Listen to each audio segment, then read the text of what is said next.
ముస్తాబాద్ మండల కేంద్రంలో corporate jewellery షాప్కు వ్యతిరేకంగా నిర్వహిస్తున్న స్వర్ణకార దీక్షలు కొనసాగుతున్నాయి.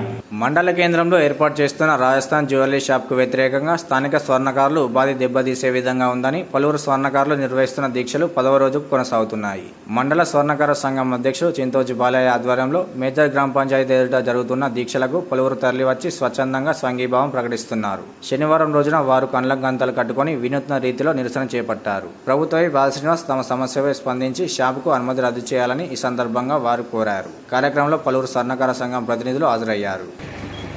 మా సమస్య పరిష్కారం కాలేదు. ఎండ వడదెబ్బ తీవ్రత ఎక్కువ ఉంది.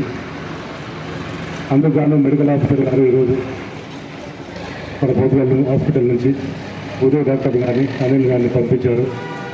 వాళ్ళందరూ బీపీని చెక్ చేశారు. అదే పరిస్థితులు చేయబడిపోయే ప్రమాదం ఉంది. ఈరోజు నల్గొండ డిస్ట్రిక్ట్ వాళ్ళు వస్తుంది. దాదాపు తెలంగాణ స్టేట్ అంతా తెలిసిపోయింది మా ఆవేదన ఈ రాజస్థాన్ మార్వాడి షాపు విషయం. అందుకు చలో స్వర్ణకార హలో ముస్తాబాద్ కార్యక్రమం ఉంది.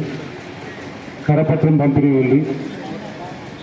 అందుకే అయ్యా జిల్లా అధికారులారా, అన్నా మహేందర్ రెడ్డి గారు మా సమస్యను ఇంత ముందుకు తీసుకుపోయి అందరి దృష్టి ఆకర్షించే విధంగా రాష్ట్ర జిల్లా నాయకులు, జిల్లా అధికారులు స్పందించి మాకు న్యాయం చేసే జగదంబ ఈ మార్వాడి రాజస్థాన్ జ్యువెలరీ షాపును తిరిగి పంపించి మా సాగులు సిరిసిల్లగా ఉరిశాలగా మారినట్టు మారకముందే మమ్మల్ని కాపాడి ఆదుకొని మా వృత్తికి జీవం పోసి మా స్వర్ణకారులను ఆదుకోవాలని ఈ సందర్భంగా స్థానిక గౌరవ ఎస్ఐ గారిని, ఎంఆర్ఓ గారిని, గౌరవ ఎంపీడీఓ గారిని, జీపీఈఓ గారిని వీరందరినీ ప్రత్యేక కృతజ్ఞతలు, మీడియా ప్రజలకు ప్రత్యేక ధన్యవాదాలు.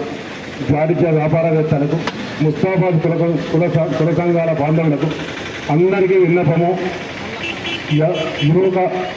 యువజన నాయకులకు, యువజన సంఘాలకు, యువకులకు ప్రత్యేక ధన్యవాదాలు తెలియజేస్తున్నాను. జై స్వర్ణకార్.